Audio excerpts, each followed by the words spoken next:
Historically, from the beginning, men have been the leaders and builders, and men have been the writers of history, his story. Men have been the leaders and builders in Tualatin: John Sweek, Ed Byram, John Nyberg, Joseph Galbraith, John L. Smith. They all seem to be named John. But the men have been builders and leaders too, in their own special way. Women who saw a need in the community and went about doing something about it. They saw a need and they filled that need. That's making Tualatin a better community. So today, rather than history, his story, we bring you her story. Now, Maria Sweek came across the plains in 1852 in a covered wagon, and she was a young bride. Maria, tell us of your dreams when you got to Tualatin. Well, Mr. Sweek and I arrived here in 1852. We built our little log cabin just like everybody else, one room. But I made a vow that someday we would build a fine home like the one I had grown up in St. Genevieve, Missouri. Now, Mr. Sweek is an enterprising man. He even followed the men going off to work in the Idaho mines and hauled up the provisions they would need, trip after trip, to restock. And he did very well, when the miners did well. And when the railroad came through our claim, he platted the village and named it Tualatin. Soon it had one store, one church, one hotel, and more importantly, 2 saloons.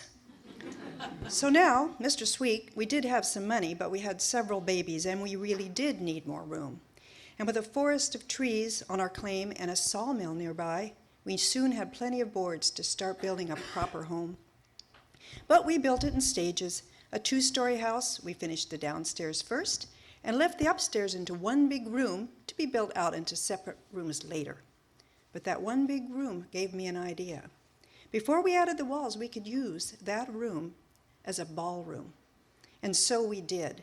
I invited folks from all over. We even hired a fiddle, and we would dance the night away. Some of the people would even stay overnight. It was just too cold and snowy to go back to their own homes. Now, when you build a house here, it's very sure to see that there's no shortage of lumber. But getting window panes for the 53 windows in our new home, that was another matter. We had to order rolled glass to be shipped from the East Coast all around Cape Horn. When the house was finally done, the first floor had 2 parlors, a dining room, a kitchen, a pantry, a washroom, and a woodroom. And the second floor, the nursery and the bedrooms. 15 rooms in all, heated with 5 fireplaces. We named our beautiful home Willowbrook, and now we really were ready to entertain. I have to laugh now when I think of the dances we held in that barren upstairs room, compared to the elegant Christmas party we held in 1870. The invitation, I have one here. We had them printed all the way up in Portland. It reads, Christmas party.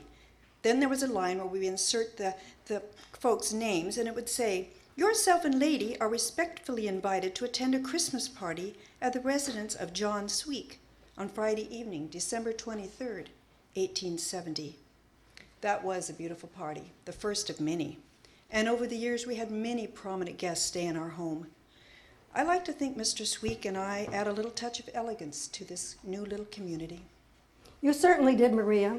And now your beautiful home is on the National Registry of Historic Places. And that invitation?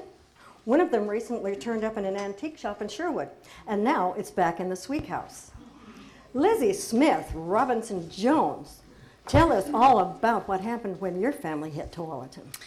Well, Tualatin was just a one-horse town with a railroad running through it. We got here in 1892, but it didn't stay that way for long.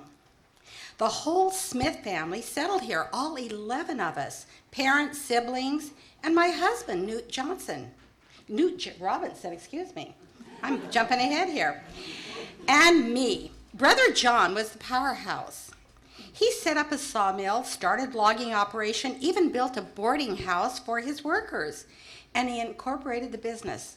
We had the first payroll in the area. We got prosperous. We built nice houses for ourselves, built them side by side along Tualatin Road and east along Boone's Ferry. Mine is the one with the corner tower and the picket fence.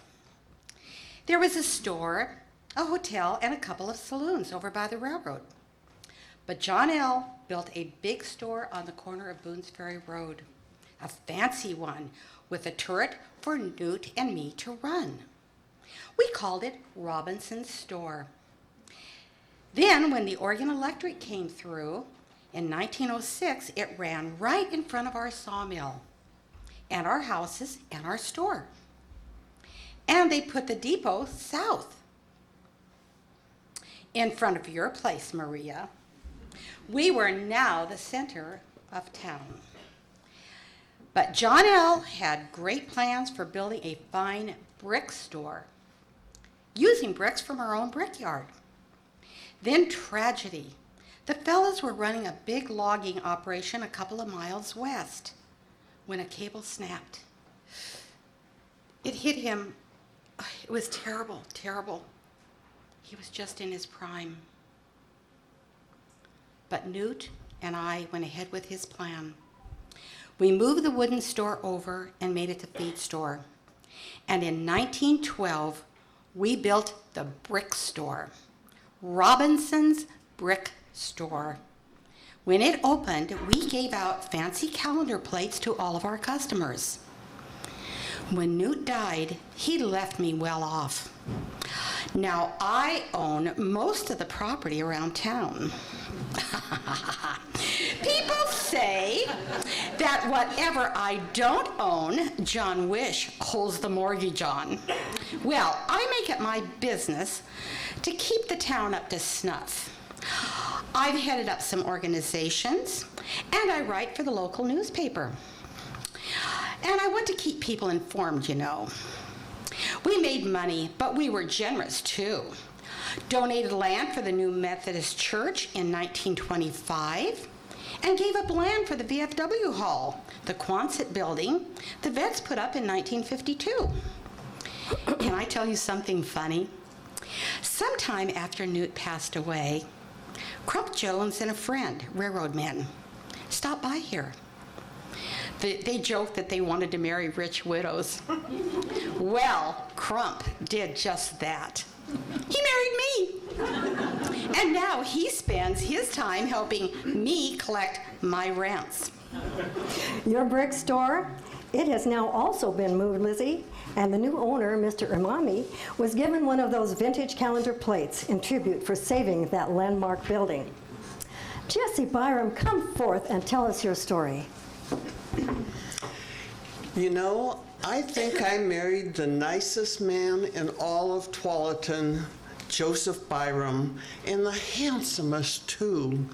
I was just a little girl when I first saw him, and I remember thinking, oh, the lucky woman he chooses for a wife. We were married in Tualatin's first church. That little church with the spire and the stained glass windows. It burned down, sad to say. Some say it was set on fire by some rascally little boys. Then the first Methodist church was built in 1910. Rather plain, I'd say. But it burned down too. Do you remember that? And now soon we are going to have a new beautiful church. And this one will just be so beautiful. It's to be a charming style called craftsman, and indeed it will be built by the craftsmen in our town. And they'll build a pulpit and the pews too. And I've been busy as a bee going around town asking for pledges of money and labor. Almost every morning after breakfast, I put on my hat and grab my shawl and head for the barn where Joseph hitches up Queen to the wagon for me, and off I go. I've stopped at just about every house in the town around here. People see me coming and they reach for their pens to sign the pledge book. They are as anxious as I am for this church to be completed. It will be stained brown, and we're already calling it The little brown church in the wildwood. Can't you just see that? The little brown church in the wildwood. I became very interested in photography when I was a little girl, and I have an awfully nice camera. I love to take pictures of the farm and of the horses and the buggies and of Joseph working with the team. We live in his parents' house on top of the hill, about a mile south of here. It's not just a farmhouse, but rather grand in its way. It has a separate parlor entrance, and it's so refined when the preacher comes to call. Anyway, I have many pictures of our fine old home and lots of pictures of our little town. My favorite picture, though, is one of our 3 daughters riding the clod masher with their daddy behind dear old Queen. You know, thinking of our new church again, like I said, Joseph and I were married in that first church, and now I wonder, who will be the first to be married in our new church? There are 2 sequels to your story, Jesse. One sad, one happy. The sad one is that soon after the church was finished, you got very sick and died. And your funeral was the first one held from that church. But the happy sequel is that the church you worked so hard to create back in 1926 has been moved and transformed into the new Tualatin Heritage Center. And your photos, they are now in the Tualatin Historical Society's archives. Now we're going to have a treat from the Stites girls.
Can't you just imagine that beautiful song being sung in any of our churches? Thank you, girls.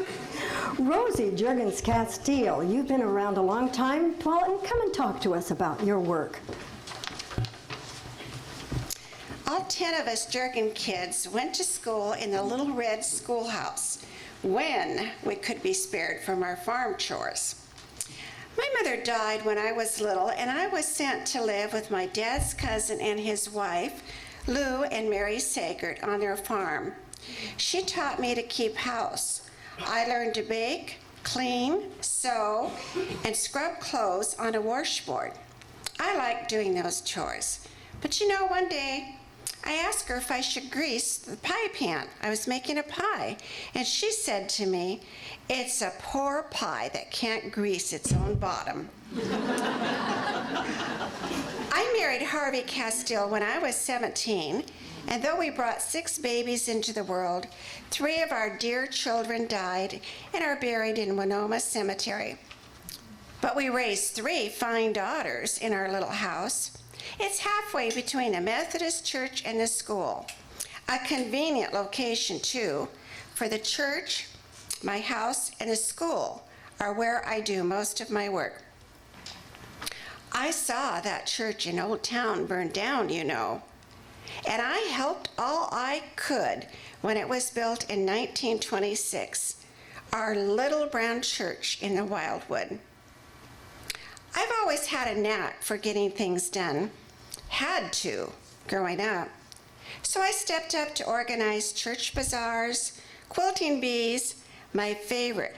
I guess you couldn't guess the number of quilts I've made. Church suppers and such. We do a lot of that at church.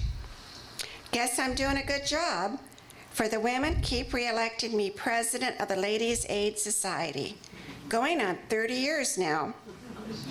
Harvey and I also were janitors at the church for many, many years. Now, the work I do at home isn't just housework. I was also a midwife. Only rarely was a doctor from Sherwood or Tigard brought in for a birth. And sometimes I think my birthing skills were better. But I was handy, and many times a worried husband would knock on the door and ask me to come help him with his wife having a baby. I must have helped bring hundreds of sweet little babies into the world, including 9 of my own grandchildren. And I also helped prepare bodies for burial, too. My friend here, Orpha Sagert, and I started an early school lunch program. We made big kettles of vegetable soup in the little kitchen off the gym. The PTA ladies thought that hot soup helped the kids steady better when they had something warm in their bellies. Local farmers donated lots of potatoes and onions and other vegetables. Well, I became very active in the PTA and got parents to help with the lunch program, canning vegetables. We'd take the produce over to a public cannery in Garden Home, where we'd pack the tins with beans or tomatoes or whatever, and the cannery would put the lids on, seal, and process. Those were big cans, too, like the size I use in restaurants. I remember one month we canned 375 big cans of beans. That took a lot of people helping. You know, I never had much education, but I think I did the best I could for this little community. Rosie, you are one of those doers that every community needs. At your funeral, the preacher called you the salt of the earth, and surely you were. Orpha Allspaw Sagert, come up here and tell us about your work in Tualatin. Well, I was in the first Tualatin High School graduating class. 1915 it was. I was president of the class, and I organized a play called The Old Maids Convention. We not only had fun playing old maids, we raised funds for a piano for the high school with that play. I married Fred Sagert. Fred worked in his dad's threshing machine business, and so did I. It was a custom service that moved from farm to farm, threshing and sacking grain, cutting and baling hay. My job was to hop in the car and go after the machine parts when needed. And I scheduled with the farmers when our threshers would come to each farm. And just as important, I'd arrange with the wives for the huge meals they need to have ready each noon to feed the crew. And to be sure they had enough chairs and plates and forks. Now, a typical threshing crew has about 8 men. And these men came to the house at noon hungry. They'd consume huge platters of fried chicken or baked ham, mashed potatoes, and gravy. That was their favorite, mashed potatoes and gravy. Plus beans, pickles, applesauce, lots of fresh homemade bread. All topped up with apple and berry pies, and all washed down with gallons of milk and coffee. Now, you cannot imagine how hot and dusty and noisy that work was out in the field, and how hard those men worked. But by the end of the summer, the local farmers would have their barns all filled with hay and grain and straw, all ready to feed and bed their livestock through another year. That was a good feeling. Kept a good garden myself, of course. and canned hundreds of quarts of fruits and vegetables each summer. I had a house full of menfolk of my own to feed. Fred and I had 2 sons, and when my sister died, we took in her 2 young boys, Wilbur and Homer Zuver, and their father, Earl. I've always been a strong worker. When I was young, I used to don men's bibbed overalls and a big old straw hat and go weed onions out with the Nyberg girls. With their mother, too. You know, Ora Nyberg had 10 children and still worked in the fields. I never had much time for visiting, but sometimes I would give my neighbor Nettie Martinezzi a ride in my car when I saw her walking down the hill to the Oregon Electric train station. Each spring, she'd take her daffodils in to sell at the Yamhill Street Market in Portland. Well, Orpha, your work helped to make Tualatin a thriving farm community. And Nettie Martinezzi's daffodils, they now bloom each spring down at the Tualatin Heritage Center. Nellie Wish Elwart, you had a lot of responsibility and performed it well in Tualatin. Tell us about it.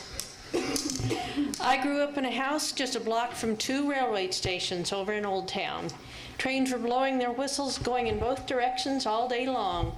But my favorite was a train that brought the golfers.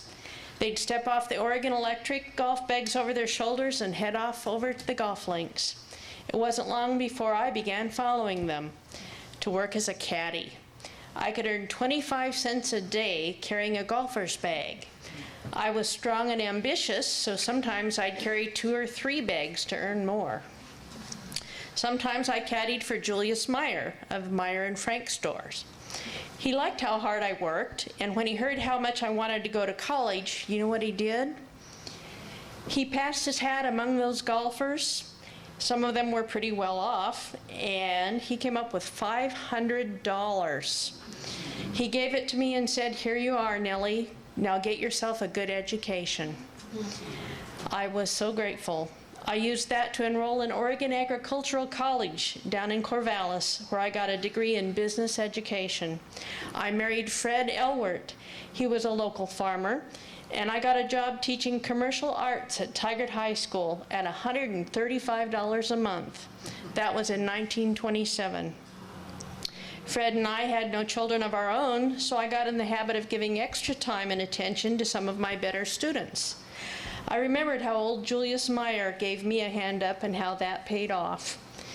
My students were good, too. They won some of the top prizes in the typing contests. Good for me meant typing 100 words a minute with no errors on a manual Royal. That was a typewriter.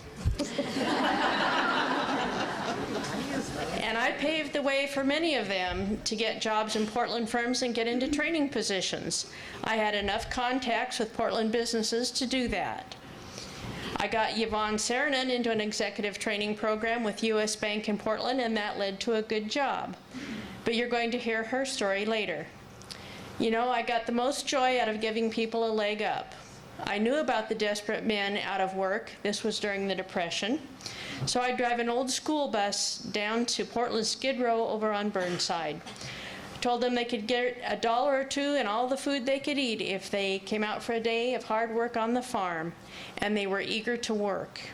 I'd take them out, then I'd drive off to school to teach. You know, I taught commercial arts, but what I really tried to instill in these young people was a good, strong work ethic. You turned a lot of people into independent, hard workers who remember you fondly, Nellie. Thank you. B. Cole Hinderman. Where are you? Come and tell us all about your life in Tualatin. My family moved to Tualatin in 1906 when I was just 2 years old. My father was the head teamster for the Smith sawmill. He had charge of their big barn where they kept some 30 horses. I can remember when your brick store was going up, Lizzie, brick by brick. My dad hauled the bricks for that store from your brickyard just a few blocks south. I loved going to school, and I loved my teachers, didn't you? I graduated from the old high school in 1922, and I decided that I was going to become a teacher. I attended normal school in Monmouth for a year, and then I got my first teaching job. a one-room schoolhouse out in the boonies. I carried the water, I swept the floor, I built the fire, and I taught all 8 grades after walking a mile to school every day. I needed more credentials, so I started degree work at the University of Oregon. Then Mom called me home to Tualatin. Dad had fallen ill, and I was needed back here. So home I came. And you know, I really enjoyed being back in my hometown. I loved seeing my old school chums, the Nyberg girls, Nellie back here, and others. And of course, singing in the choir in the Methodist Church. I got a job teaching 4th grade and physical education at the brand new brick elementary school. My goodness, that new brick elementary school was so upscale. A separate classroom for every grade. That was a new experience for me. The old school that I went to had all 12 grades in 4 rooms. There was a grade school downstairs, a high school upstairs, and a little primary wing off the gym. Well, Tualatin was growing. In fact, the high schoolers now went to school in either Tigard or in Sherwood. You know, 2 of my high school classmates also became teachers. Pearl Yeager with me in Tualatin, and of course Nellie over at Tigard High School. I think I was a good teacher. I know I was a good disciplinarian. I was firm, but I was fair. Then 3 years later, I was named principal. That was very unusual for the time. But it was 1942 and men were in short supply. It was wartime. 8 years later, this old maid school teacher surprised her friends and family. I got married. Married the chairman of the school board, John Hunderman, and we live in his lovely home up a Meridian Road. Yes, Bea, you were a good teacher and a firm disciplinarian. There is one among us today who remembers being firmly shaken for only a misdemeanor. Ethel Pennington. Now, you, in your quiet way, had a great deal to do. Oh, before Ethel, sit back down if you don't mind, Ethel. Because the Stites girls are going to tell us if they have any bananas. Okay. Yes, we have no bananas. We have no bananas today. We string beans and onions, cabbages and scallions, and all kinds of fruit and celery. We have an old-fashioned tomato, long rotten potato.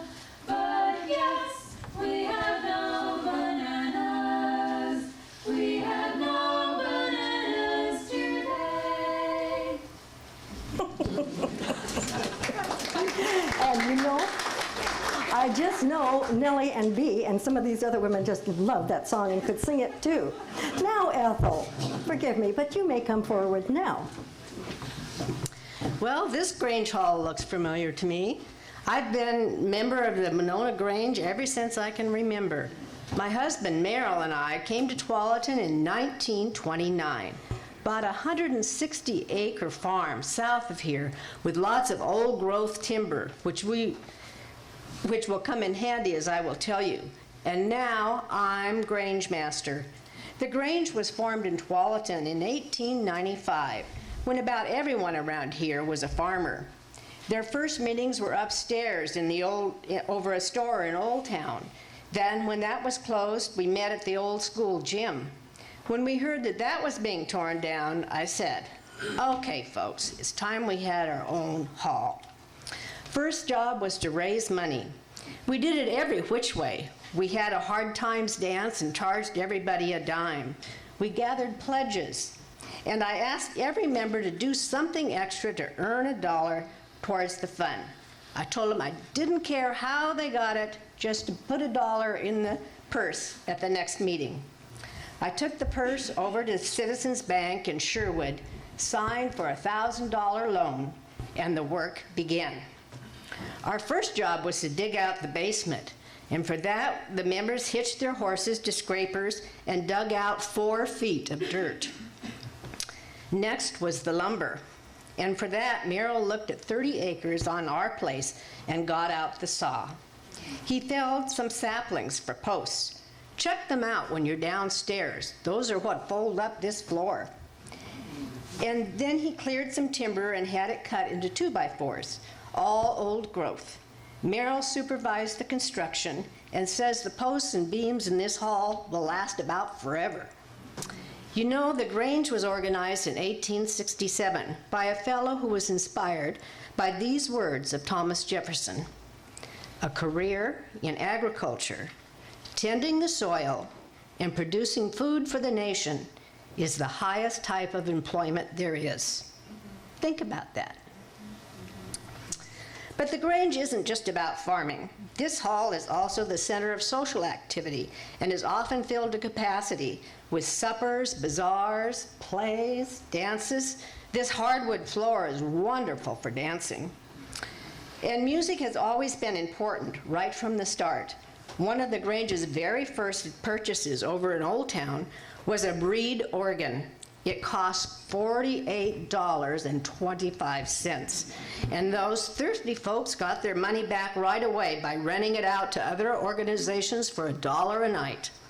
And we're still thrifty. When we dedicated this hall in 1940, it was totally paid for. Ethel, thank you for telling us about this beautiful hall. And aren't we enjoying it today?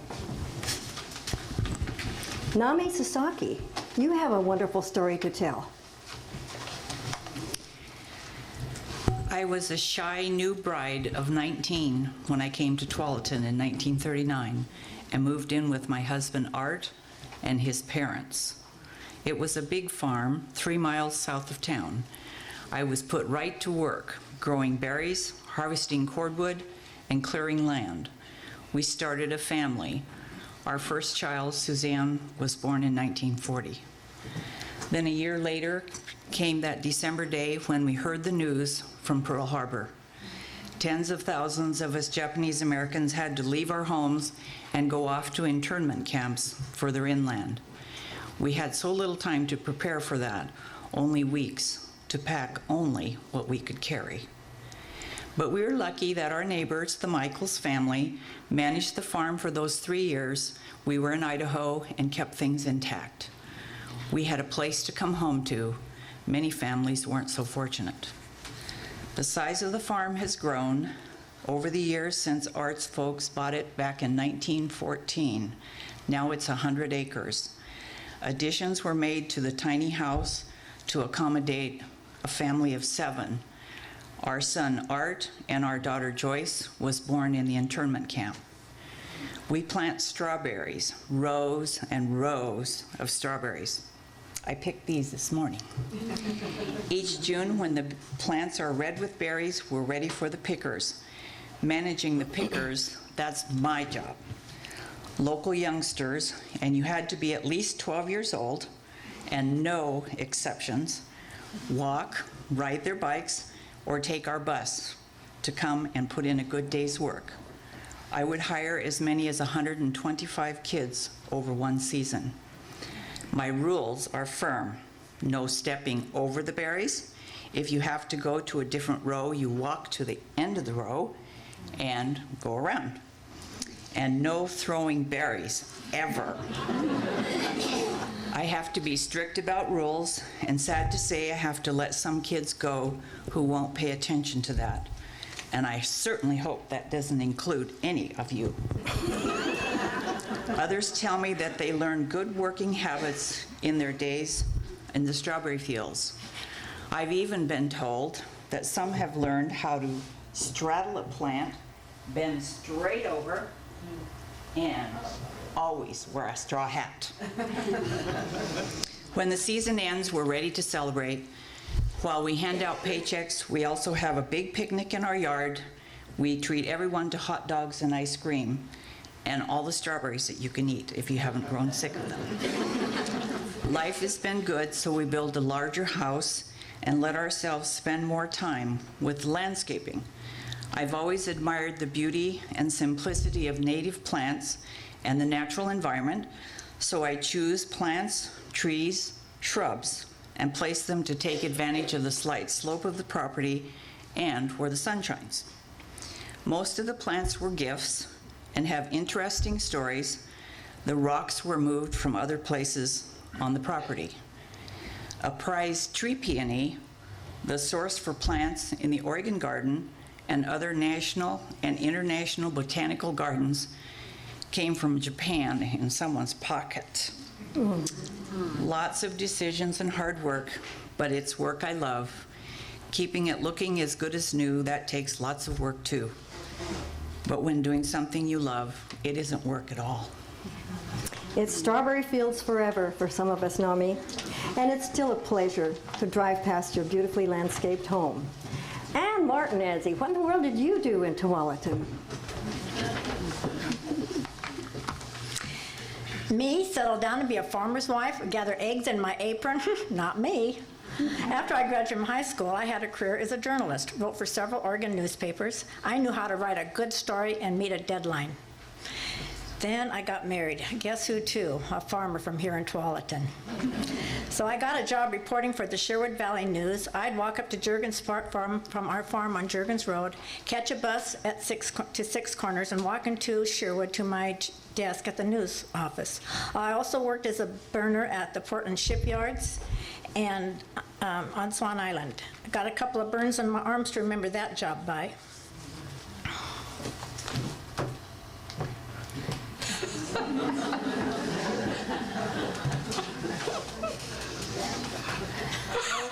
Bells. No, of course you don't.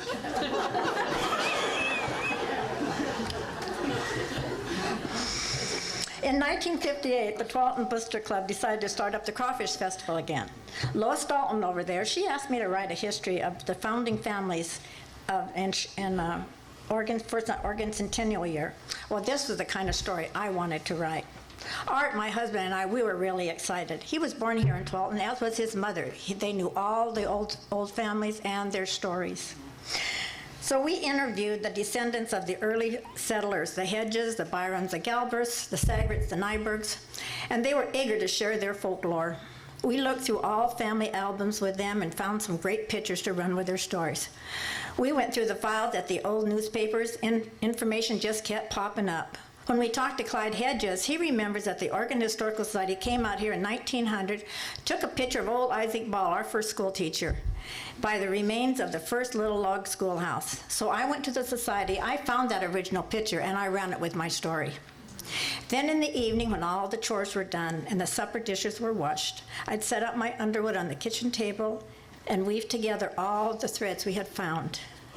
I organized the material into categories: the early roads and bridges, the first schools, coming of the railroad, the first businesses, and all the people involved. My articles were printed in the Tri-City News in 1959, one story a week. I got lots of calls and lots of compliments. Some said they saved the columns in scrapbooks, said it was like reading the history of Tualatin. I guess I could say it was the most satisfying job of my life. But I wonder if anybody remembers what I wrote. And that history you wrote was the basis for the Tualatin Historical Society. Without it, much of our history would have been lost. And now, let's hear from the Stites girls again.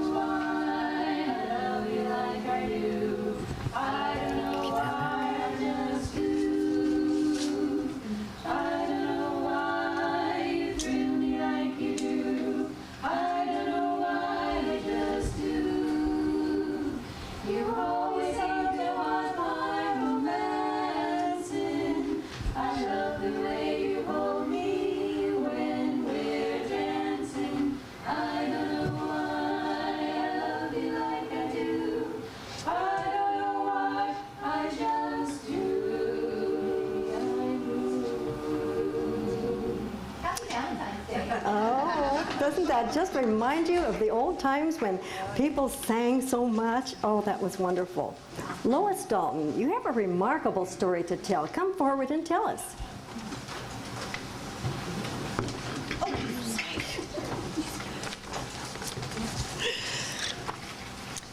Well, when Joe and I moved to Tualatin, we had 4 little kids. We looked for a place where the Bluebird and Cub Scout kids could meet. No, there's a park down by the river, we were told. Well, there was nothing there but briars and Scotch broom. The city said it would be okay if we wanted to clean it up. So we started hacking our way through the brambles. That's when I learned that there used to be a crawfish festival here. The VFW folks put it on in the early 50s, but then the interest died out. And looking at the overgrown park, I could see why. So, could we have the crawfish festival again? Well, the VFW wasn't interested anymore. So we got all the local clubs together and formed the Booster Club. Then we sent our kids out on their bikes to hand out bulletins inviting people to a town meeting down at City Hall to see about restarting the Crawfish Festival. Well, the place was packed. We all got in and worked together and built what we needed. A picnic shelter to start, and then a place to dance. At the earlier festivals, people used to dance in the streets, so we built a tennis court. That way it would do double duty. We poured the cement at night. There were no overhead lights back then, so everyone pulled their cars in close, and the men worked by the light of the headlights. The first revived festival was in 1959, the centennial year, and what a whopper it was. Governor Hatfield and his wife were there, and the Oregonian estimated a crowd of 5,000. There were floats, a parade with horses, and marching school bands. We even had a festival court, and Patty Juergens was queen, Miss Pioneer, because she had the most pioneer ancestors. More events were added each year. Jason Hervin of the dog food plant sponsored dog shows, and Alpenrose Dairy brought their Shetland ponies for the kids to ride. And we didn't charge admission either. The festivals paid for themselves with the ads in the programs and the crawfish. Yes, the crawfish. We sold them for 75 cents a dozen, all locally caught, and that was a family operation. We'd go out in the evening, set our traps down by the river, and go back the next day and haul them up. Others would drop off gunny sacks full of crawfish they'd caught. We'd cook up a batch each evening, and Red Nyberg would take them over to Dickinson's cannery the next morning for freezing until a few days before the festival. Oh, the people loved those crawfish. It's thanks to you, Lois, that we now have a great riverside park and a locally famous crawfish festival. And now the park's picnic shelter may be named for you. Peggy Gensman, come forward and tell us about Tualatin. Oh, just a minute. Lois, you're right there. Wave your hand. There she is. There's Lois Dalton.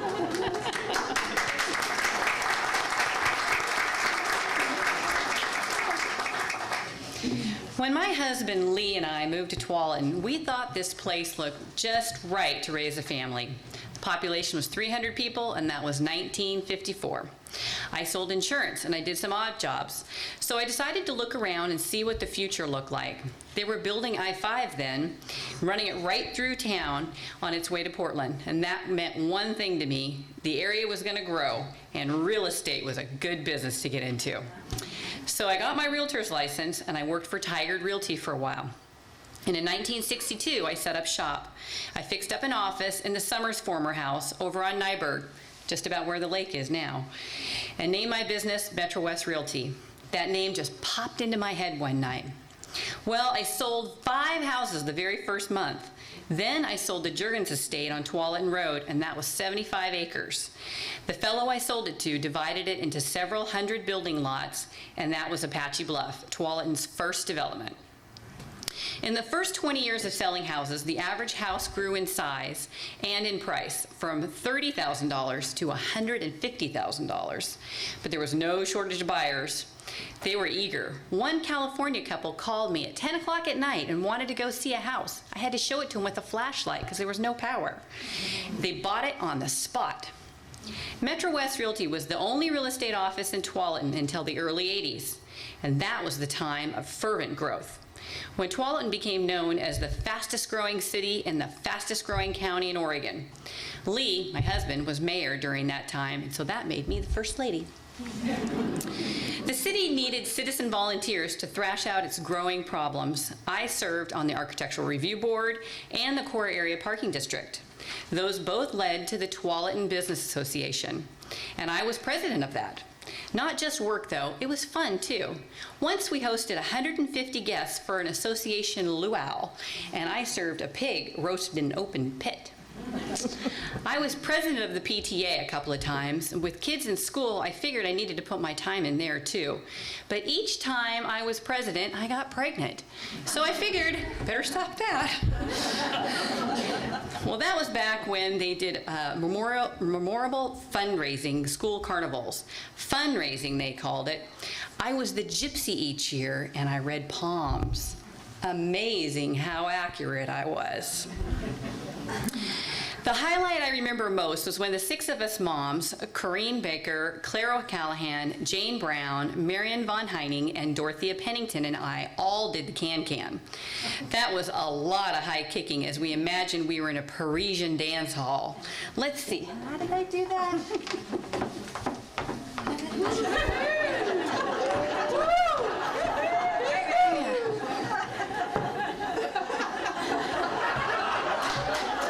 Remember that? I remember that. That was fun. You built a strong family business, Peggy, still growing strong after 50 years. And it sounds like you had a lot of fun doing it. Peggy Gansman, wave your hand. She's sitting right here in the front row.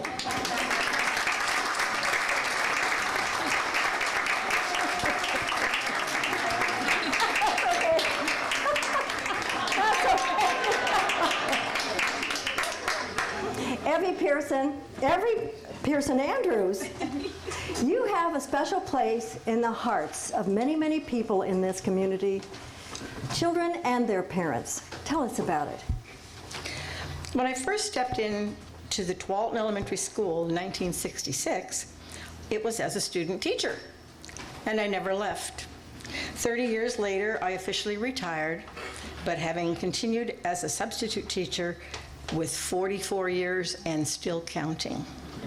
I was hired to teach first grade in what was then the only grade school in Tualatin and would be for another 13 years. In fact, Tualatin was just a one-school district back then, one CJT. A split district, actually. The older youngsters went to Sherwood or Tigard High. There was no kindergarten yet, so this was the children's first experience in a classroom. And I wanted to make them feel welcomed. So the night before the first day of school, I would phone each child to introduce myself. And we'd have a little talk about what to expect. I found it helped them be more eager and less anxious about the first day of school. Some of my fellow first grade teachers and I would visit each child's home for a conference for one of the grading periods. The children were always excited to have their teachers come to their homes, and some of them wanted us to see their bedrooms, which were always neat as a pin.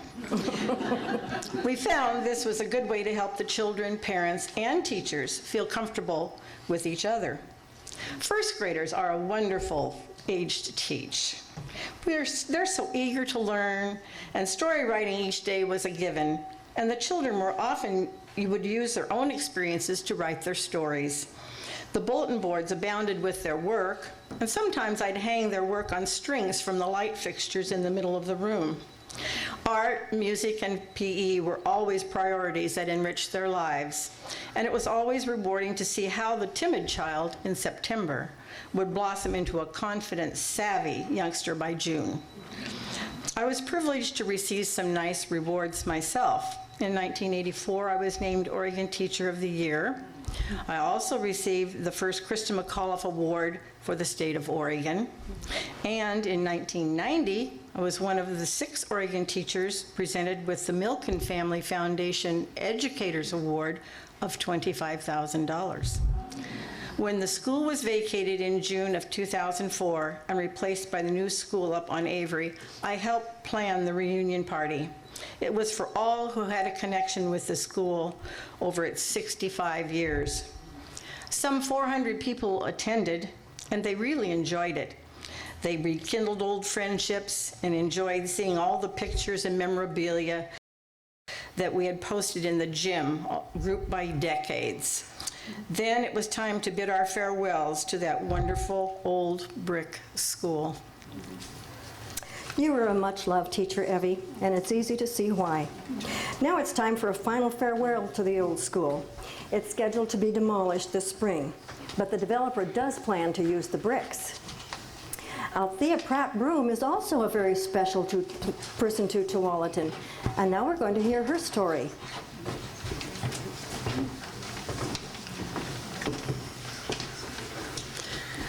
When my family came to Portland, we often went for drives out in the country. This was back in the 40s. The small town of Tualatin here was particularly attractive. Turn-of-the-century houses lined the main street, and a stream flowed behind them on its way to the river. The oldest house stood alone among the trees, and when I first saw it, I thought, this could be my dream house. Years later, I saw a for sale sign on the property. I called the owner, Dr. Harding. Maria, that was your grandson, and I bought it. It was pretty run down by then, but what a jewel it was, or could be. Dr. Harding told me everything that he knew about the Sweeks, and I saved everything that had been the Sweeks. I found parts and pieces of furniture in the 3 attics, in the outhouses, the outbuildings, rather, and maybe the outhouses, and under the chicken house. And I saved old linens, some with Willowbrook embroidered on them. When I planted a garden, I'd find buried pieces of glass and pottery and metal that told the Sweek history, and I saved them all. I spent lots of years cleaning, repairing, restoring, and furnishing the house. I wanted to make it look like it did when it was new, and still make it livable for a young family with 3 daughters. And guess what? 20 years later, Sweek House was added to the National Registry of Historic Places. The setting is so rustic. 3.5 woodsy acres, Hedges Creek meanders through the property, and Sweek Pond fills up each winter. The place is home to egrets and great blue herons, you can almost see from here, ducks and songbirds too, not to mention a family of beavers. It's such a perfect wildlife habitat. So I became worried when Tualatin began a great spurt of industrial development on this west side of town. Would they pave over the stream bed and drive all the wildlife out? And then one day, I saw Phil being pushed into the wetlands. No. Now, I had spent time with the Army Corps of Engineers staff researching Native American life in the wetlands. And so I went to them for help. Meetings were called and many people came. We called our group the Friends of the Tualatin Wetlands. Finally, the governor and the attorney general mandated that 57 acres be placed in a protected area. Jack Broom later joined the group, and it became a non-profit registered organization we named the Wetlands Conservancy. And now the wetlands are protected and the wild creatures are living well. And I don't know of any other place where you could be right in the middle of a city of 27,000 people and saunter along a path by a creek and hear nothing but songbirds. Now, I'm a teacher, and I've always worked to provide for creativity in the child's life. I had taught at the University of California's Summer Arts Campus, where I designed the Children's Arts Program. And I had done workshops and seminars at Portland State and USC. And now I had the perfect place for an arts program here. For an outdoor summer program where children could explore the arts and develop their human potential. And I named the program Willowbrook, the name that John and Maria Sweek had given to their new home. It began in 1982 with a group of 20 children and a staff of 10. And then with more and more children each summer, we moved it over to Browns Ferry Park, a perfect spot, woodsy, right by the river, but safely fenced. And now some 500 children spend 6 weeks each summer in the Willowbrook program, where they explore drama, dance, music, creative writing, filmmaking, and the fine arts, and performing. We do everything from Hansel and Gretel to Willy Wonka and Shakespeare. Always a play or scenes by Shakespeare. What a joy to see children explore their imaginations and their creativity. I've thanked God for all the years that He has given me to work with them. And now let's hear from the Stites girls. Let me see this just a minute. Okay, girls. Yeah. What do you get when you fall in love? A guy with a pin to burst your bubble. That's what you get for all your trouble. Oh, never fall in love again. Oh, never fall in love again. Don't tell me what it's all about, 'cause I've been there and I've learned about. Out of those chains that bind you, that is why I'm here to remind you. What do you get when you fall in love? You only get lies and pain and sorrow. So for at least until tomorrow, I'll never fall in love again. I'll never fall in love again. Oh, yes, you probably will. But that's. Thank you, ladies. That was so much fun. We've heard the stories of 14 earlier women who saw a need in Tualatin and went to work to do something about it. Women who made Tualatin stronger than it was before. And now we're going to hear from 3 women who are currently working in Tualatin. Yvonne, you're president of the Tualatin Historical Society. But what we want to know is, what about your work with Tualatin when it was the fastest growing city in Tualatin, in Oregon? And besides that, what's that in your hand? Well, first of all, I must apologize for not wearing the style of the 60s, 70s, and 80s when I was working for the city of Tualatin. First of all, I don't look good in mini skirts anymore. And the spike heels hurt my feet.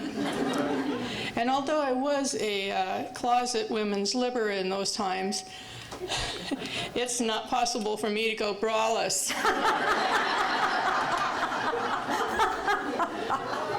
Then or now.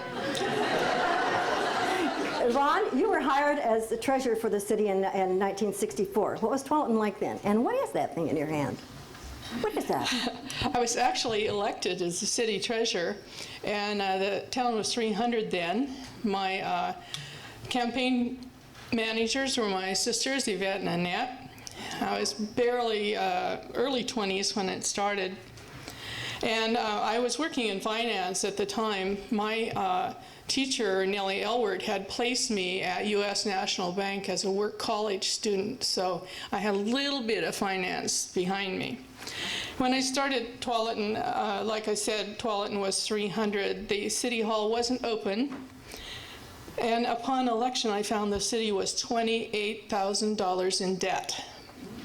The city wells were going dry. There was no water in the summer on Galway Hill. The sewers were overflowing. And in fact, Life magazine erroneously showed Tualatin River as the most polluted stream in America, and it was flowing directly into the Pacific Ocean. I-5 had been built then, but most of the roads were simply market roads, some of them unpaved. But Yvonne, what's that thing in your hand? I'll get to that in a minute. There was one park downtown. The only industrial business in town was a Hervin Food Company, and the only economic development that we had was the sign on the side of the Hervin trucks going up and down the freeway. It said, "Going to the dogs, Tualatin, Oregon."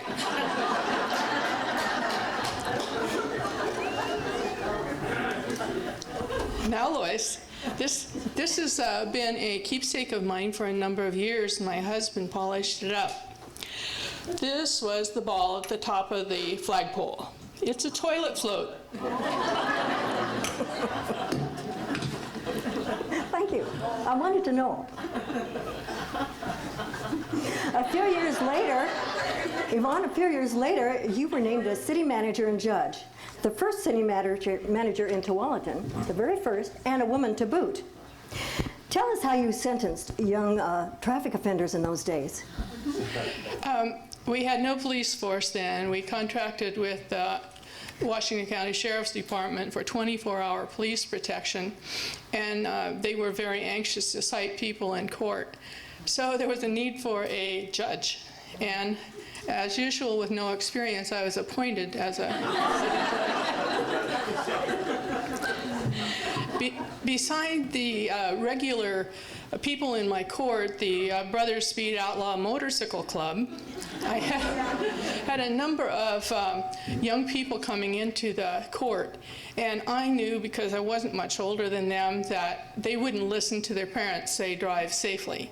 So I decided that rather than spend my time talking to them, if they got their first ticket in Tualatin, I would sentence them to work at the Gresham Hospital emergency room. It turns out Gresham was a part of the Meridian Park hospital lines, but Meridian Park wasn't built then. So the kids would have to spend 8 hours in the emergency room, and the emergency crew made them actually help out. Blood and guts, and sometimes death, sometimes not. And then they would have to write a letter back to me and say what they learned. We checked on those people, and if they didn't get another ticket in 6 months, we tore up and kept their record clean. And for 5 years, we noticed most of those kids didn't get another ticket. So it was featured in a national magazine at the time as pretty innovative to make kids become better drivers. Sure was, Yvonne. Tualatin was undergoing a tremendous surge of development in those years. How did you, as city manager, deal with some of those problems? The city, as I said, grew from 300 to 10,000 during the time I was working for the city. We also had two dynamic mayors, Mayor Lee Gensman, Peggy was featured earlier, and Mayor Brock. We had a dynamic city attorney who always said, okay, tell me what you want to do and I'll make it legal.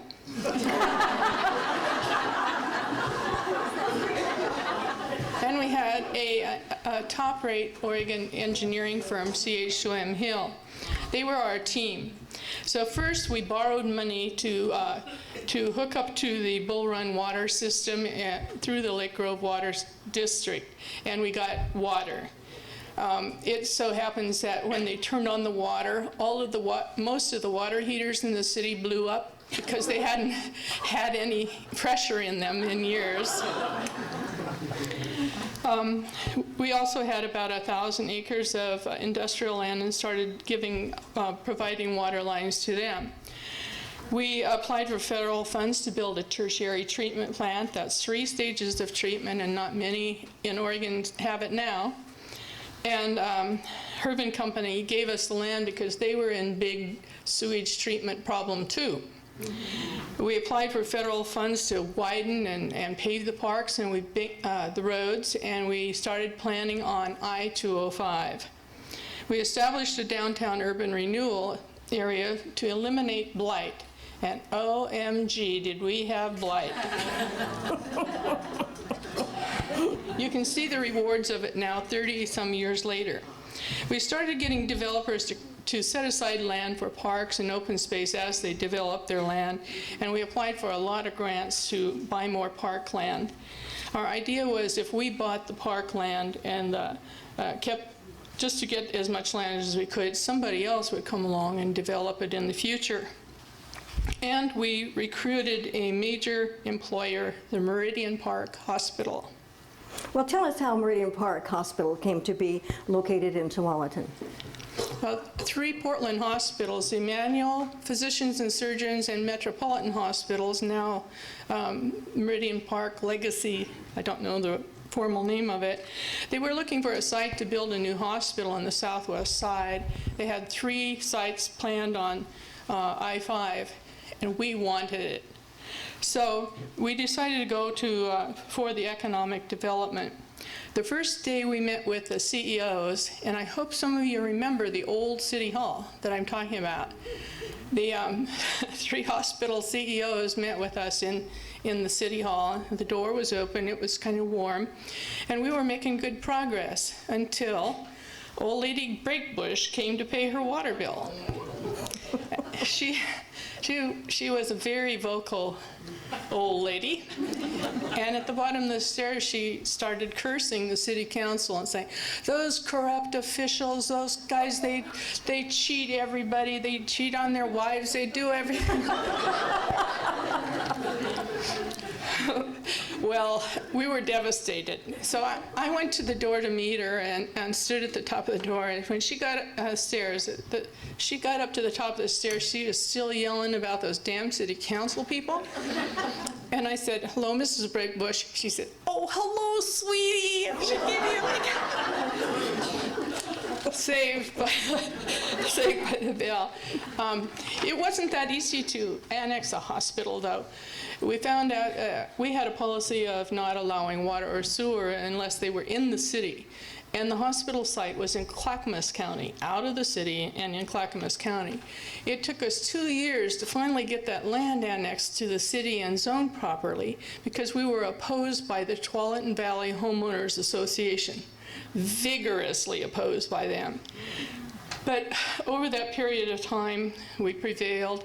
They came in. They were the largest employer in Tualatin, and they still are today. Yvonne, the legacy of your good work continues. Linda, give her back the toilet bowl. She's going to save that forever. Linda, you are a woman of boundless energy. We want to know how that energy is transforming Tualatin, and it is. Thank you, and I will say this woman is a force to be reckoned with. Yes. We have called her back to work. She serves now on the Chamber's Economic Development Task Force, and we expect great things coming out of her. Well, about 18 months ago, I was recruited to take on the Chamber of Commerce, and I have to say it is the most amazing group of over 300 businesses that are dedicated to this economy, to make sure that we are the greatest place to live, work, and play, that we have living wage jobs, that we have a vibrant, exciting community that people want to come to and spend their money and hopefully stay. So over the last 18 months, we've been taking on some new programs. We have a very active networking group because we all know once we get to know somebody, it's easy to recommend them. People like to do business with someone that they know, like, and trust. And so that's why we do our networking. We also do government advocacy on both the local, regional, national level, and even took on a controversial issue recently, which was very hard, but The business community felt it was important. We do a lot of events, and we take our relationship with our nonprofit partners very seriously. Our goal is to make sure that our nonprofit partners are partnered with one of our businesses so that we can help the entire community to be a thriving place that you not only survive in, but you really do thrive in. Let's take a look here. Oh, there's a couple of things you may not realize that we put on. This last fall, we put on the first annual Corporal Matthew Lemke Memorial Scholarship Run. And we're very proud to have honored one of our fallen soldiers from this area, and in turn created a scholarship that is going to help support a new high school senior going off to college this fall. So that was pretty fun. And having mentioned the Crawfish Festival a number of times, it is the Chamber of Commerce that today puts on the Crawfish Festival. This will be our 60th annual festival, right this August 13th and 14th. And after listening to the history, it may only be our 59th. I need to do more research. But it will be called Crawfish Fiesta, so get ready to don your sombrero and have a fiesta good time. But before you were with the business community, Linda, you provided some remarkable services for low-income people in Tualatin. Tell us about the food pantry. I spent over 22 years in retail with Meyer and Frank, and when they went out of business, lo and behold, I had to recreate myself. And the next thing I knew, the Reverend Wes Taylor from the Tualatin United Methodist Church, which you've heard mentioned many times up here, he grabbed me and he said, "Linda, I've got an idea. We need your help." And those of you that know Reverend Wes, you don't say no. you just follow the pattern. And so the Oregon Food Bank had contacted him and said, "There's a tremendous need to serve hungry families in the Tualatin area." And I was stunned. I honestly didn't have any concept of what poverty was. So he pulled together 6 other churches, and we set about pulling together what is today called this Tualatin Schoolhouse Food Pantry. And it serves low-income families a box of food once a month. Well, from the moment we opened, our doors were filled. And I will say today, we're serving over 500 Tualatin families every single month. It's an amazing effort of collaboration where it's individuals, the business community, civic organizations, churches, everyone has pulled together to make this happen. Recently, we were about to lose our home because the old school was being sold, and a church stepped up to open their doors, and Rolling Hills Community Church now is the home and has provided 5,000 square feet to the pantry. And so again, when a need has been, when something has been needed, this community has stepped up to fill it. And tell us about the medical and dental clinics you started. As we got to know our clients, we realized that, and I think you guys know this story really clearly, there is no access to health care or medical if you're a low-income family. It's not included in your work, you don't have insurance, and so therefore you have very few options. And at this end of Washington County, you had 0 options. So in talking again to Reverend Wes, I'm like, do you know that people go to Legacy Meridian Park Hospital for a toothache at nighttime when they're in severe pain because they cannot get any service? And he's like, yes, and it's expensive. You walk in the door of the hospital, it's $1,000, and they walk out with some help medically, but they still have the toothache. It's not solving the problem. So he put me in touch with some people, and then they put me in touch with Medical Teams International and their mobile dental clinic. Well, there were a few obstacles you had to overcome. First, you had to have money. They wanted a check every time they came to visit the community. The second thing is you had to find your own dentist. Well, Reverend Wes put the word out, and someone sitting right here in this audience, George Bowlesby, stepped up and said, "Linda, we will fund the first dental mobile." So we had our check. The second thing is we had to look for a dentist, and I called 15 dentists before we got our first yes, but we actually did. And now every single month that van comes to Tualatin and serves about 12 to 15 individuals who have no access to dental care. It's pretty amazing. And the program. medical clinic, is that sort of the same thing? Same story. We just started making phone calls and connected with the 3 hospitals, the Legacy System, Providence, and Kaiser. Sat down, they put us in touch with the Essential Health Health Clinic out of Hillsborough. And 1 year from the date we sat down, we opened the Essential Health Clinic over on Tigard, Highway 99 at the DHS offices. It opens up at night, so there's no additional expense, and all of the volunteers, well, that's just it. They're not paid, they're volunteers. So every Wednesday night from about 4:30 to 7:30, you can get access at least to free help. No expense to patients that walk in the door. That's wonderful. Linda, how have you responded to the problem of the homeless? And I know you have. Well, it's a problem that I would never have imagined being a part of. When I grew up in a farm community. If you don't work, you don't eat. My mom was like, there are chores to get done, let's do it. But what I realized in serving at the pantry is we're not all born with the same set of circumstances. Each of us comes into the world with different parents, different abilities, different mental capabilities. And we do have a situation where people end up homeless because we don't have services to provide for them. So working on this situation, trying to figure out, well, what could we do? We realized that when it got cold was probably when services were most needed. So 2 other women and myself sat down and we wrote, came up with a draft of an idea of opening our churches at night when the temperature dropped below 32 degrees, which is the most dangerous time. And I'll be darned if Washington County didn't not only agree with it, but embraced it. And they've taken on this program, and so now the entire county operates under this program called Severe Weather Shelter. And temperature drops below 32 degrees, we open the churches up, and at least people have a place to get out of the cold. So it's been awesome. Linda, your compassion and energy are benefiting hundreds of people every day. You're precious. Now, Sherilyn Lombos is our second woman city manager, and she's currently our city manager, and we want her to tell how she deals with Tualatin now, such a bigger city and so many more problems. Thank you, Lois. So I have to start out much like Yvonne, it must be a city manager thing. I don't normally dress like this. In fact, I have a rule at City Hall, no jeans, and yet I'm a working mom, much like Yvonne was when she was the city manager, and I was out with my kids earlier this morning and was too late to go home and put on my spike shoes and skirts, so here I am as a working city manager mom. I like that. As the current city manager of Tualatin, I feel incredibly humbled to follow such a line of Tualatin women who have done amazing things. The transformation of Tualatin has been impressive through the years, as we've heard from Maria Sweek to Yvonne Addington. As the city manager today, I get the opportunity to have a hand in Tualatin's future transformation and in keeping Tualatin the special place it has been and is today. Tualatin has a strong group of elected officials who I get to work for, who have a vision for the future of Tualatin. I run an organization that provides a diverse set of services to the Tualatin community, from police to library, streets, recreation, and parks.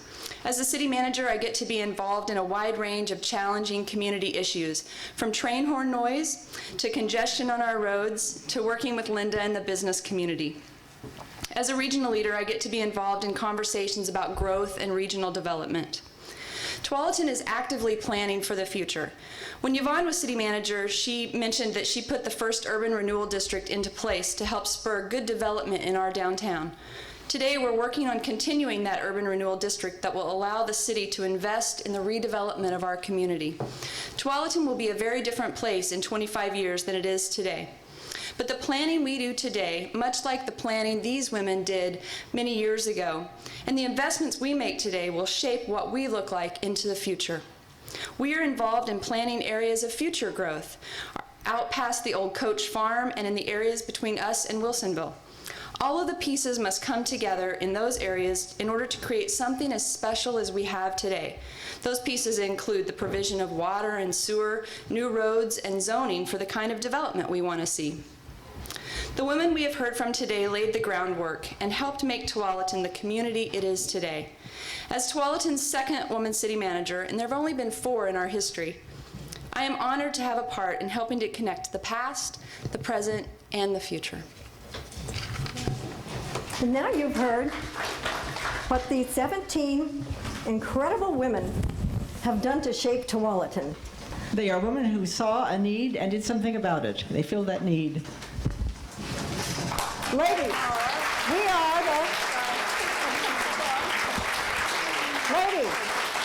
We are the we did it women. Now.